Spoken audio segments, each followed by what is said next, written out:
नमस्कार, आपके साथ मैं हूं विद्यानाथ झा और दमदार 10 में आपका स्वागत है। देश में जिस तीसरी लहर की अब तक आशंका जताई जा रही थी, उसकी आखिर करीब करीब जो तारीख है वो तय हो गई है। महाराष्ट्र की स्टेट टास्क फोर्स के मुताबिक मुंबई समेत पूरे महाराष्ट्र में तीसरी लहर की शुरुआत अगले 2 से 4 हफ्ते में हो जाएगी। यही नहीं, आशंका तो यह भी जताई जा रही है कि कोरोना की तीसरी लहर अब तक के सारे रिकॉर्ड तोड़ देगी। मतलब यह कि दूसरी लहर के मुकाबले तीसरी लहर में केस करीब करीब डबल हो जाएंगे। तमाम एक्सपर्ट्स की राय के साथ हमने जो रिपोर्ट तैयार की है, उसे देखकर आप यह समझ पाएंगे कि तीसरी लहर का खतरा इतनी तेजी से क्यों बढ़ा है। कोरोना वायरस का बदलना और बार बार बदलता स्वरूप, ये वायरस हमारे बीच अभी भी है और उसके म्यूटेड होने की संभावना भी बनी हुई है। हर इलाज, हर सावधानी के साथ साथ आने वाली चुनौतियों से निपटने के लिए हमें देश की तैयारियों को और ज्यादा बढ़ाना होगा। पीएम मोदी की ये चिंता बता रही है कि देश भले ही अनलॉक हो गया हो, शहर, गांव के बाजार और दुकान के शटर बेशक उठ गए, लेकिन ना तो अभी कोरोना का खतरा टला है और ना ही कोरोना की तीसरी लहर की आशंका खत्म हुई है, क्योंकि वायरस वक्त के साथ अपना रूप भी बदल रहा है और अपनी ताकत। जहाँ पे सेकेंड वेव में जो डेल्टा वेरिएंट है, तो इसको हमें टेकन फॉर ग्रांटेड नहीं करना है, केयरफुल रहना है। वायरस के रूप बदल रहे हैं, वो देखना है। और जो मैसेजेस हम बार बार आपके सामने लेके आते हैं, मास्क पहनने की बात, दूरी की बात, घर से फालतू में नहीं निकलने की बात, भीड़ नहीं बनाना, सेलिब्रेशन थोड़ा पोस्टपोन करिए 5-6 महीने अभी। कोरोना की तीसरी लहर जब आएगी तब का तब देखा जाएगा। ऐसी सोच रखने वालों को ब्रिटेन की स्थिति भी देख लेनी चाहिए, जहां पर कोरोना की दूसरी लहर के थमने के 4 हफ्ते के भीतर ही तीसरी लहर की शुरुआत हो गई है। इंडिया को लेकर भी हेल्थ एक्सपर्ट यही मान रहे हैं कि पहली लहर के बाद दूसरी लहर आने में जितना वक्त लगा, शायद तीसरी लहर के लिए लोगों को उतना मौका भी ना मिले। महाराष्ट्र से तो तीसरी लहर की संभावित तारीख भी सामने आ चुकी है।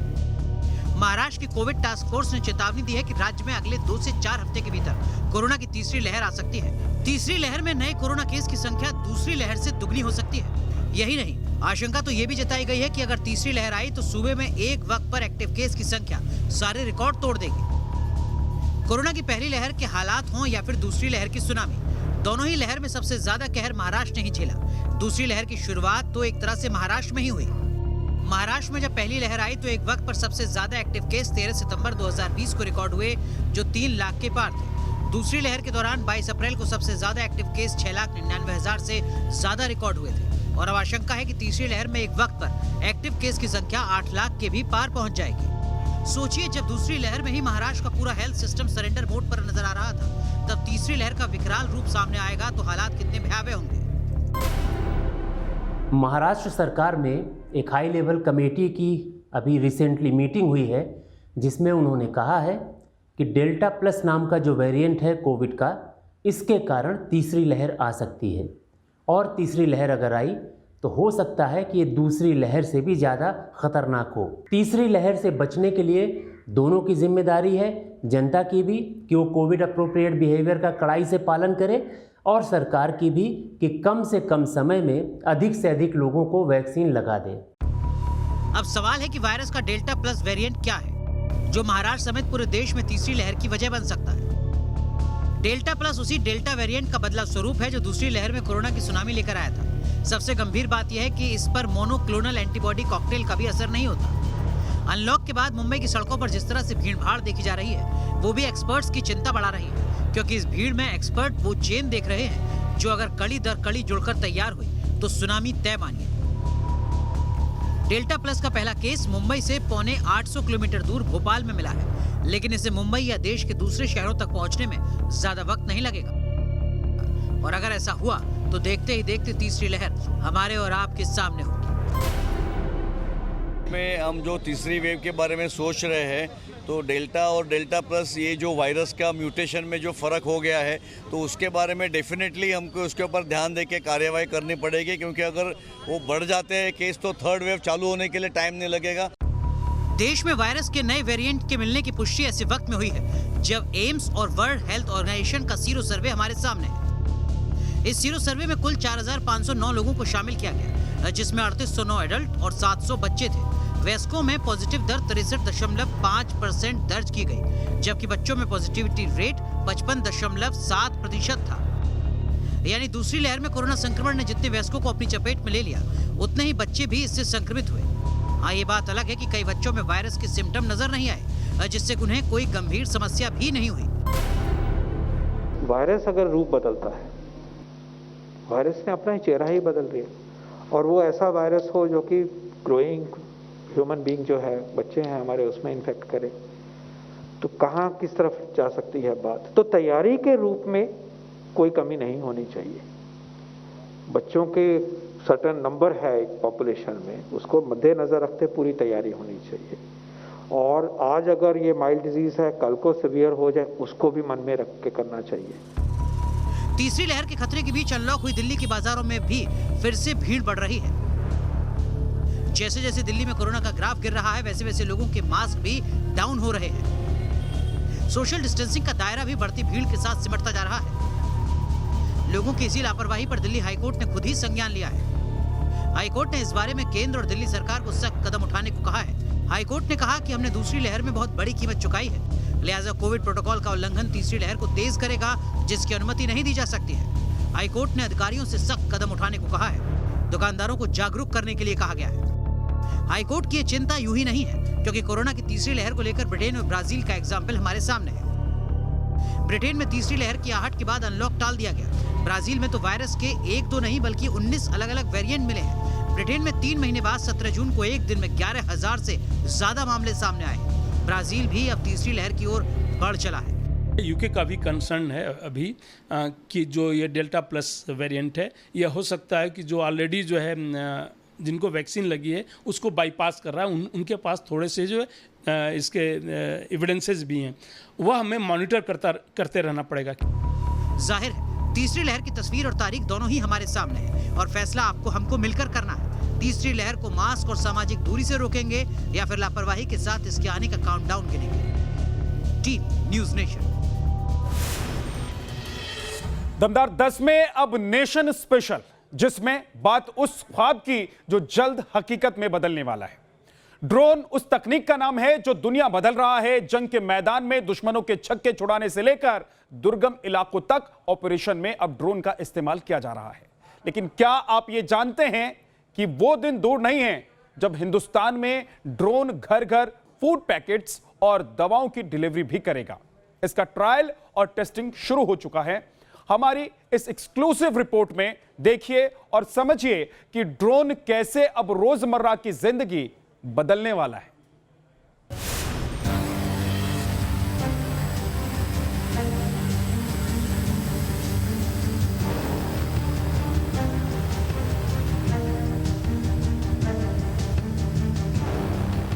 आवाज सुनकर इसे चीता या चिनूक हेलीकॉप्टर समझने की भूल मत कीजिएगा। यह है वो गेम चेंजर ड्रोन जो दुनिया बदलने निकल चुका है। देखिए, ड्रोन बताई हुई जगह पर पहुंचा, क्लियर टू डिसेंड, पहले ये तय स्थान पर उतरा, clear to land, food packet को डिलीवर किया, रिलीज द पेलोड, और कुछ ही सेकंड में वापस अपने गंतव्य की ओर उड़ चला। Clear to take off, take of.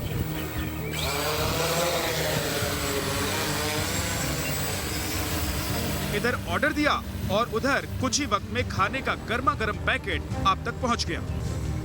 Oh wow, got my first package delivered via drone. अब तक पिज्जा और बर्गर की ऐसी डिलीवरी की तस्वीरें विदेशों से आती थी, लेकिन अब ये भारत में भी हो रहा है। तस्वीरें यूपी के एटा की हैं, जहां ड्रोन से फूड पैकेट की डिलीवरी का ट्रायल किया गया। ये वो तस्वीर है जो बयां कर रही है कि आने वाले दिनों में तकनीक के सहारे रोजमर्रा की जिंदगी कितनी बदलने वाली है।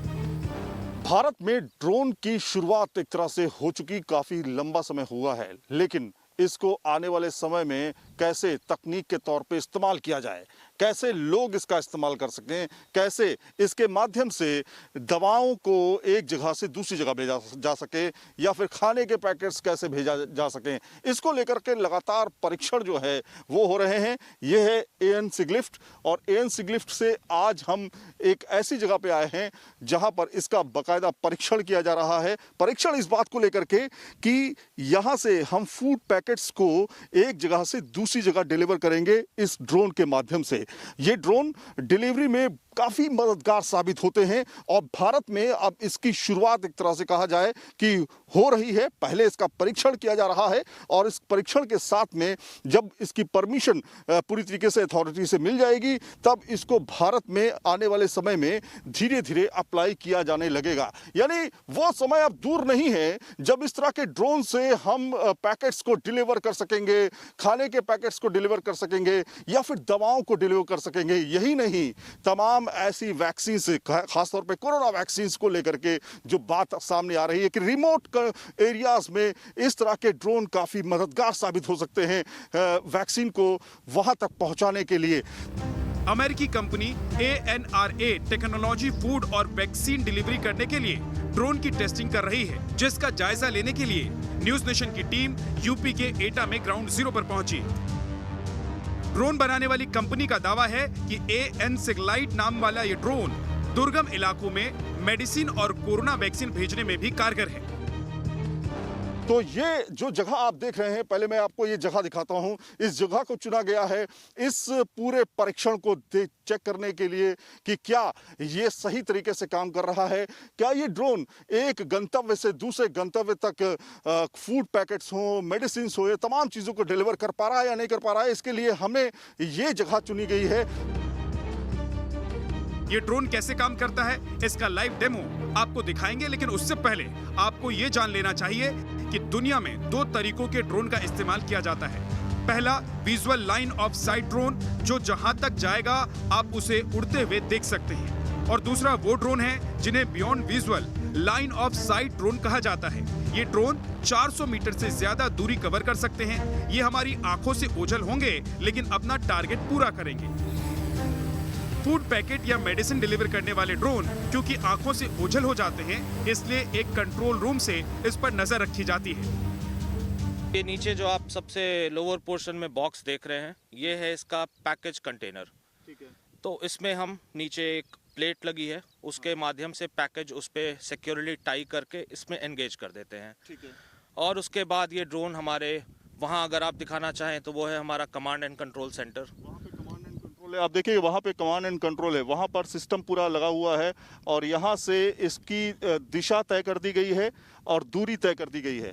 यहीं से धीरे धीरे यहाँ से गति जो है, यानी कि कितनी गति से ये जाएगा, कितनी तेज़ी से जाएगा, ये सब कुछ यहाँ से, जैसे आप एक तरह से एयरपोर्ट्स पे ATC देखते हैं उसी तरीके से यहाँ पर इसका एक कमांड कंट्रोल होता है जो कि हर जगह होगा। अगर इसको पूरी तरीके से कमर्शलाइज कर दिया गया तो एक कमांड सेंटर बनाया जाएगा जहाँ पर ड्रोन के मूवमेंट और उनकी गति और उसके अलावा कितने ड्रोन उड़ रहे हैं उनके सारी उसके बारे में पूरी डिटेल जो है दी जाएगी।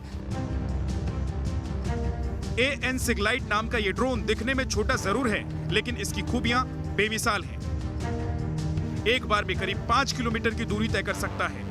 ड्रोन का वजन करीब 8 किलोग्राम है। ये 1 किलोग्राम तक का वजन ले जा सकता है। ड्रोन की रफ्तार 100 किलोमीटर प्रति घंटा है। 400 फीट ऊंची उड़ान भर सकता है। यहाँ पे अब इसकी टेस्टिंग जो है शुरू हो चुकी है। एनरा टेक्नोलॉजीज के अधिकारी इसको चेक कर रहे हैं, टेस्ट कर रहे हैं और ये चेक कर रहे हैं कि इसमें कोई गड़बड़ी तो नहीं है। Initiating pre-flight checklist. Weather and winds checked. Propellers and motors checked. Connectors and cables checked. Payload secured checked. तो अब शुरू होने जा रहा है ये टेस्ट। अब इसकी शुरुआत हो रही है। देखिए ड्रोन जो है अब ये फूड डिलीवरी पैकेट्स को लेकर के निकल गया है। आप देख सकते हैं कुछ ही सेकंड्स में कितनी जल्दी कितनी दूरी तक ये कवर कर लेता है। इसका भी फ्लाई पाथ है, ये इधर उधर भटक नहीं सकता। इसको जो डायरेक्शन दी गई है ये वहीं तक जाएगा। वहाँ पे फूड डिलीवरी पैकेट को जो है डिलीवर करेगा और डिलीवर करके ये इसी जगह पर, इसी स्थान पर वापस आ जाएगा। लाइव डेमो के दौरान महज कुछ सेकंड में ये ड्रोन अपने टारगेट तक पहुंच गया। Clear to land. यहाँ पे ड्रोन लैंड कर चुका है और अपना फूड पैकेट डिलीवर करके वो यहाँ से चला जाएगा। तो देखिए फूड पैकेट जो है उसने रिलीज कर दिया है अपना, और अब ये फूड पैकेट देखिए सामने, देखिए फूड पैकेट डिलीवर कर दिया है ड्रोन ने, और अब ये अपने गंतव्य के लिए निकल गया है। सामने देखिए आप। ड्रोन बदलते वक्त की जरूरत है, इससे घंटों का काम मिनटों में होता है। दुर्गम इलाके में तो ड्रोन रामबाण साबित होता है। न ट्रैफिक का झंझट, न उबड़-खाबड़ रास्तों की चिंता। यही कारण है कि अब ड्रोन की मदद कर्नाटक और तेलंगाना के उन इलाकों में कोरोना वैक्सीन पहुंचाने के लिए भी ली जा रही है जहां जाना टेढ़ी खीर है। इसका मकसद ये है कि कितनी जल्दी हम इन चीज़ों को लोगों तक, रिमोट एरियाज तक सेफली पहुंचा सकें। जैसे कि खाने की सामग्री हो गई, दवाइयाँ हो गई, वैक्सीन्स हो गए, ऑर्गन्स हो गए, ब्लड सैंपल्स हो गए। क्योंकि कई ऐसे दुर्गम स्थान हैं जहां अगर हम नॉर्मल रोड रूट का यूज़ करें तो पहुंचने में काफ़ी वक्त लगता है। वैसे स्थानों पे कई बारी मौसम भी ख़राब होते हैं, लैंडस्लाइड्स, इस तरह की प्रॉब्लम्स आती रहती हैं। तो हमारा मकसद है उन दूर दराज इलाकों में इस ड्रोन के द्वारा पूरी सेफ्टी मापदंडों को मद्देनज़र रखते हुए हम चीज़ें जल्द से जल्द लोगों तक पहुँचाएँ। ड्रोन से डिलीवरी के मामले में न्यूजीलैंड और रूस जैसे देशों में इसे पिज्जा डिलीवरी के लिए इस्तेमाल किया जाता है। वहीं आयरलैंड की कंपनी मन्ना एरो पिछले साल से ही ड्रोन के जरिए दवाई और ग्रोसरी लोगों तक पहुंचा रही है। जहां तक भारत का सवाल है तो यहां अब तक कुल 20 कंपनियों को इस तरह की इजाजत मिल चुकी है। ड्रोन से सामान पहुंचाने की टेस्टिंग अभी शुरुआती दौर में है क्योंकि इसमें खतरे बहुत हैं। साथ ही सबसे बड़ा सवाल सुरक्षा का भी है। भारत में नए नियमों के मुताबिक ड्रोन उड़ाने, ड्रोन बनाने, ड्रोन की खरीद बिक्री के लिए सरकार की मंजूरी लेना जरूरी है। भारत में 250 ग्राम से ज्यादा वजन के ड्रोन नहीं उड़ाए जा सकते। इंटरनेशनल बॉर्डर के 25 किलोमीटर दायरे में ड्रोन उड़ाने पर पाबंदी है। सरकारी संस्थानों जैसे सचिवालय, विधानसभा के आसपास ड्रोन नहीं उड़ाए जा सकते। रक्षा संस्थानों के आसपास ड्रोन उड़ाने पर भी सख्त पाबंदी है। अभी जिन ड्रोन्स को टेस्ट किया जा रहा है उनका इस्तेमाल सिर्फ दवा, फूड, ऑर्गन्स या फिर वैक्सीन पहुंचाने के लिए किया जा सकेगा। ऐसे ड्रोन्स जो हैं धीरे धीरे टेक्नोलॉजीज को बदल रहे हैं, भारत में आने वाली सुविधाओं को बदलेंगे और हो सकेगा आने वाले समय में आप शहर के अंदर इस तरह के ड्रोन को पैकेट्स डिलीवर करते हुए देखें। वीडियो जर्नलिस्ट अमित माचो के साथ सैयद आमिर हुसैन, न्यूज नेशन, एटा, उत्तर प्रदेश।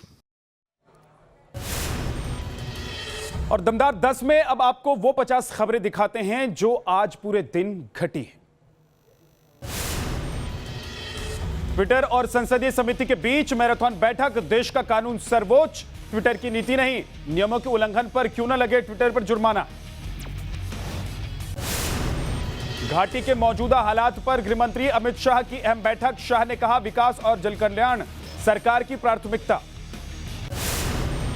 चुनाव आयोग पहुंची एलजेपी में उत्तराधिकार की लड़ाई, चिराग ने कहा निलंबित लोगों ने बनाया गुट, पार्टी संविधान के मुताबिक मैं ही अध्यक्ष। रांची में राज्यपाल द्रौपदी मुर्मू से मिला बीजेपी प्रतिनिधिमंडल, दलितों पर अत्याचार और हमले का मुद्दा भी उठाया। सेंट्रल विस्टा के निर्माण पर लोकसभा स्पीकर का बयान, कहा लोकसभा और राज्यसभा की मांग पर हो रहा है निर्माण। पंजाब कांग्रेस में और बढ़ी कलह, सिद्धू के बाद प्रताप सिंह बाजवा ने भी कैप्टन अमरिंदर के खिलाफ खोला मोर्चा, कहा जनता से किए सभी वादे पूरे करें। असम तक पहुंची कांग्रेस, कलह की आंच, पार्टी विधायक रूप ज्योति ने राहुल के नेतृत्व पर उठाए सवाल, कहा युवाओं की नहीं सुनते आवाज। शुभेंदु अधिकारी ने मुकुल रॉय के खिलाफ बंगाल विधानसभा में फाइल किया नोटिस, दल बदल कानून के तहत सदस्यता रद्द करने की मांग। ममता बनर्जी की याचिका पर अब 24 जून को हाईकोर्ट करेगा सुनवाई, नंदीग्राम मतगणना में गड़बड़ी का लगाया है आरोप। दिल्ली हिंसा के 3 आरोपियों को सुप्रीम कोर्ट से राहत। दिल्ली हाई कोर्ट के आदेश पर रोक से इनकार। पुलिस की याचिका पर आरोपियों से जवाब मांगा। मनसुख हत्याकांड में एनआईए का बड़ा खुलासा। प्रदीप शर्मा ने रची थी हत्या की साजिश। शूटर्स को किया था हायर। वारदात में इस्तेमाल कार भी मुहैया कराई। गाजियाबाद में बुजुर्ग की पिटाई का मामला सामने आया। उम्मेद पहलवान की तलाश तेज। एफआईआर के बाद से फरार है उम्मेद। यूपी में ट्विटर के खिलाफ शिकायत। पीएफआई को वेरीफाइड ब्लू टिक देने का विरोध। सूफी इस्लामिक बोर्ड ने रविशंकर प्रसाद को लिखी चिट्ठी। गाजियाबाद में बुजुर्ग की पिटाई मामले के बाद सहारनपुर ने भी अलर्ट पर रख दिया है। अपने तमाम इलाकों को साइबर सेल को हर पोस्ट पर नजर रखने के आदेश दिए। पीएम मोदी ने किया फ्रंटलाइन वर्कर्स के क्रैश कोर्स की शुरुआत। कहा ट्रेनिंग से युवाओं को मिलेगा रोजगार।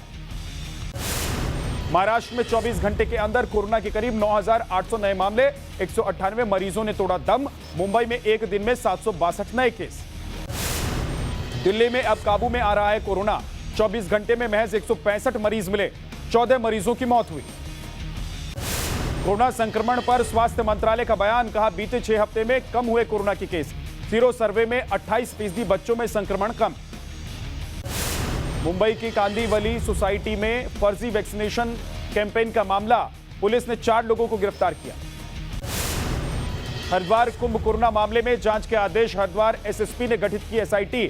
फर्जी नेगेटिव रिपोर्ट तैयार करने का था मामला। घने जंगलों और उबड़-खाबड़ इलाकों से होकर वैक्सीनेशन के लिए जाते स्वास्थ्य कर्मी।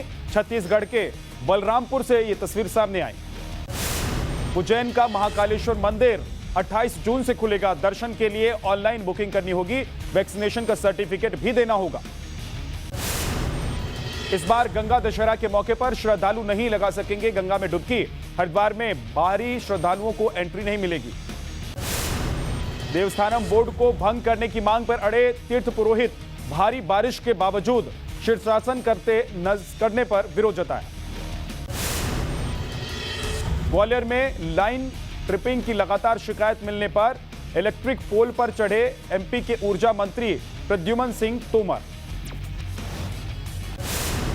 गुना में बीजेपी नेता महेंद्र किरार फटा कुर्ता पहने पहुंचे कैंट थाने। हेमराज किरार समेत 6 लोगों पर लगाया मारपीट का आरोप। मुंबई समेत महाराष्ट्र के कई जिलों में भारी बारिश। पुणे में भारी बारिश से कई इलाकों में पानी भरा। नेपाल में हो रही लगातार बारिश से पूर्वी यूपी बेहाल। बहराइच के कई गांव सैलाब में डूबे। इन गांवों तक नहीं पहुंची कोई मदद। मनसुख मर्डर केस के मास्टरमाइंड की तलाश। प्रदीप शर्मा और सचिन वाजे को आमने सामने बिठाकर एनआईए कर सकती है पूछताछ। चमोली में फिर से बढ़ने लगा ऋषि गंगा का जलस्तर। मिट्टी का कटाव होने की वजह से बढ़ रहा है लैंडस्लाइड का खतरा। नरकोटा के पास बोल्डर गिरने से बद्रीनाथ हाईवे पर आवाजाही ठप। भारी बारिश की वजह से गौरीकुंड और सीतापुर में भी हाईवे बंद। पिथौरागढ़ में पिछले 3 दिन से लगातार बारिश। काली नदी समेत कई नदियां खतरे के निशान से ऊपर। हाईवे बंद होने से कटा संपर्क। मेघालय में कोयला खदान में फंसे कामगारों की तलाश जारी। नेवी की गोताखोर टीम को मिला एक शव। 12 जून से चल रहा है रेस्क्यू ऑपरेशन। केरल के कासगोड में खराब मौसम के बीच देवदूत बनकर पहुंचे कोस्ट गार्ड के जवान। जहाज में फंसे 14 क्रू मेंबर्स का रेस्क्यू। चेन्नई की फैक्ट्री में आग का तांडव। रबर फैक्ट्री में लगी भीषण आग। करीब 50 लाख का सामान जलकर खाक। नोएडा में एनएमआरसी की बिल्डिंग में लगी आग। समय रहते आग पर काबू पाया गया। यूपी के प्रयागराज में महिंद्रा के गैराज में लगी भीषण आग। आधा दर्जन गाड़ियां जलकर खाक हुई। उन्नाव में एक्सप्रेस वे पर आग का गोला बनी कार। आगरा से लखनऊ जा रहे थे कार सवार लोग। बाल बाल बची जान।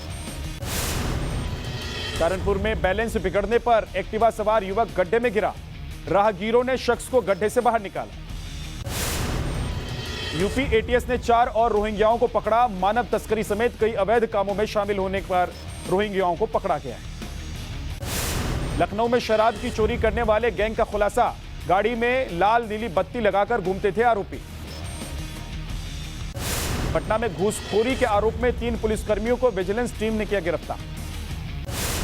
चमोली में भारी बारिश के बाद अलकनंदा, पिंडर और ऋषिगंगा नदी के जलस्तर में बढ़ोतरी, बद्रीनाथ नेशनल हाईवे बंद। गोड्डा में शादी समारोह के दौरान गोदी में रिवॉल्वर रखे युवक का वीडियो वायरल, पुलिस ने युवक को दबोचा।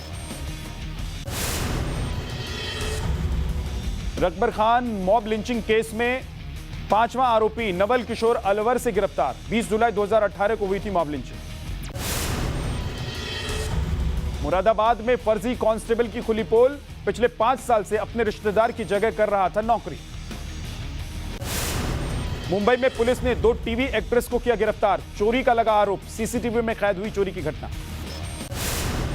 यूपी के अंबेडकर नगर में डॉक्टरों ने 2 युवकों को पीटा, खुद को पत्रकार बता रहे थे दोनों युवक, बदसलूकी का आरोप।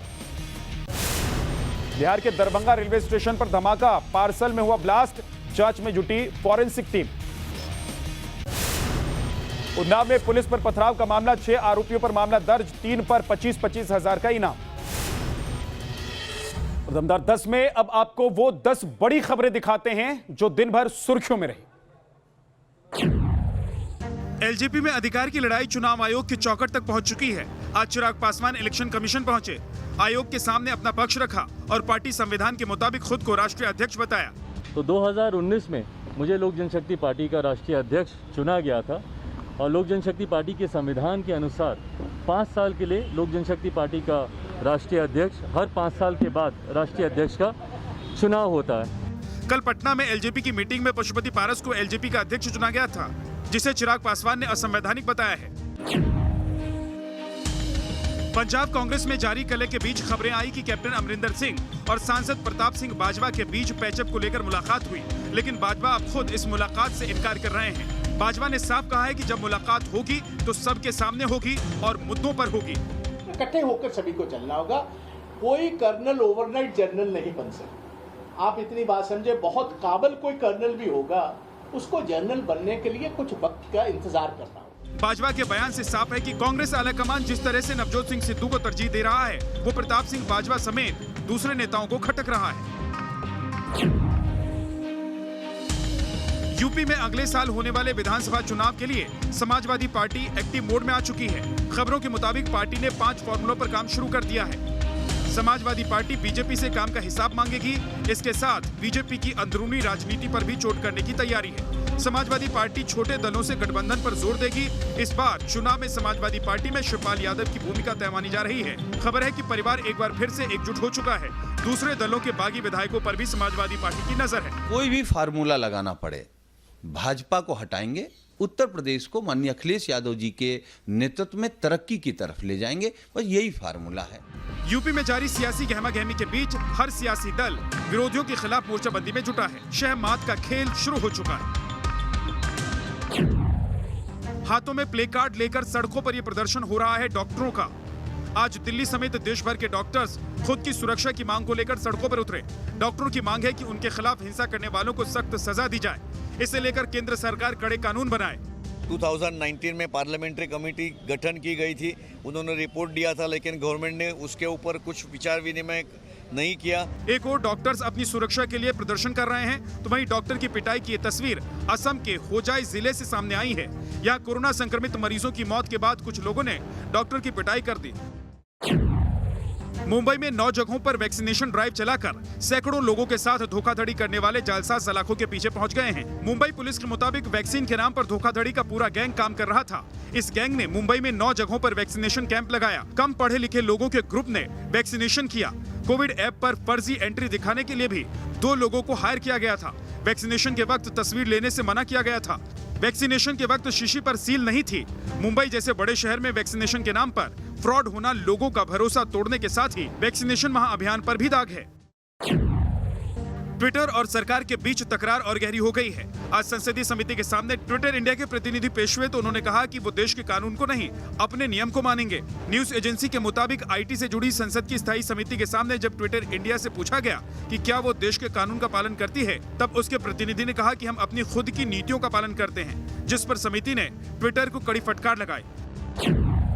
अहमदाबाद की साबरमती नदी, कांकरिया झील और चंदोला तालाब में कोरोना वायरस का जीन टेस्ट किया गया है। रिसर्च के मुताबिक नदी और झील के पानी में वायरस के जीन का मिलना खतरनाक नहीं है, लेकिन इस स्टडी से इतना तो साबित हो गया है कि वायरस प्राकृतिक जल में भी जिंदा रह सकता है। साबरमती में 3 जीन मिले हैं, तो जीन मिले हैं, ना कि वायरस मिला है। जिंदा वायरस नहीं मिला है और इसलिए हमें डरने की जरूरत नहीं है। जांच के लिए बड़े पैमाने पर सैंपल लिए गए थे।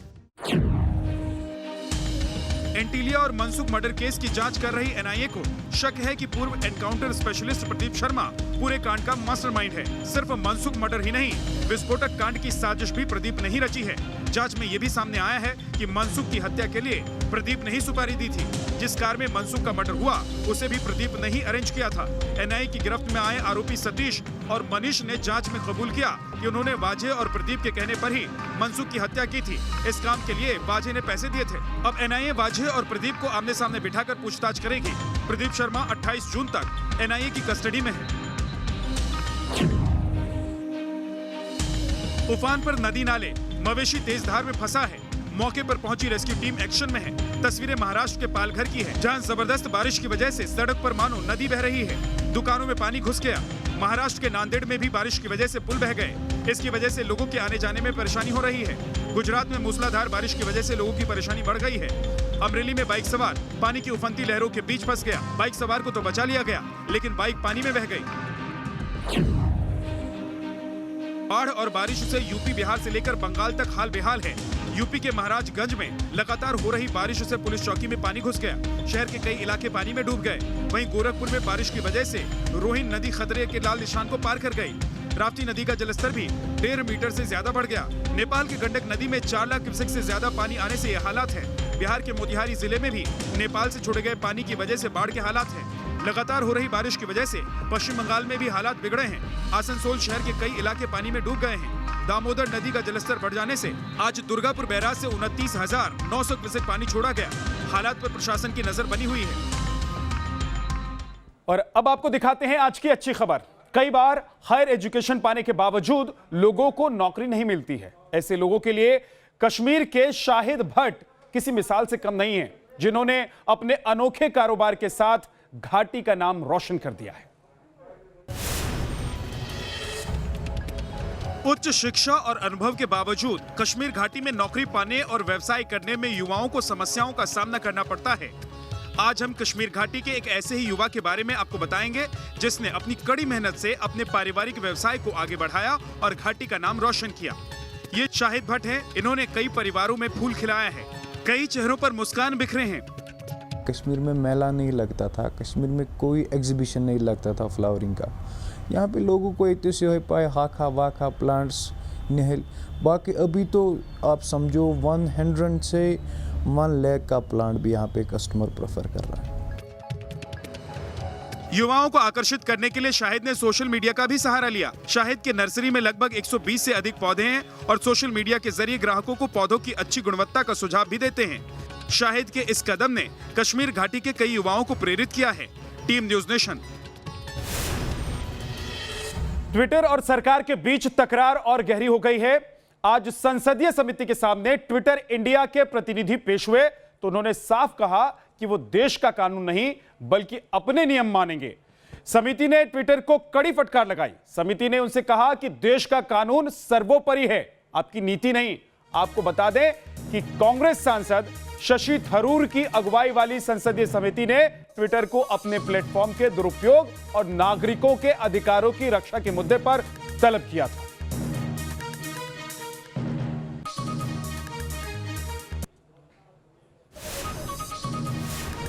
तो ट्विटर को नोटिस दिया गया। उसके बाद ट्विटर के अधिकारी पहुंचे संसदीय समिति के पास।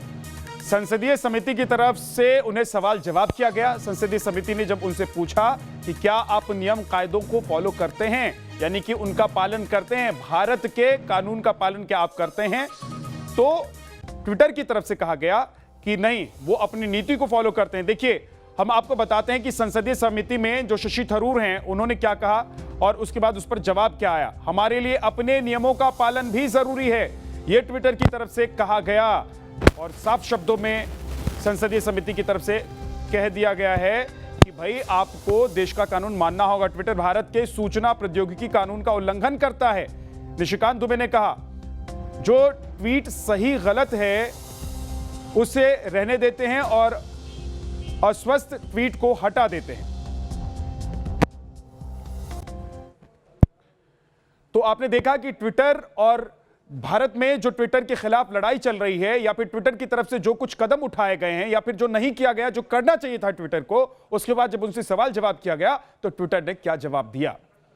दमदार 10 में आज के लिए इतना ही। एक छोटा सा ब्रेक, लेकिन देश और दुनिया की खबरों के लिए आप देखते रहिए न्यूज़ नेशन।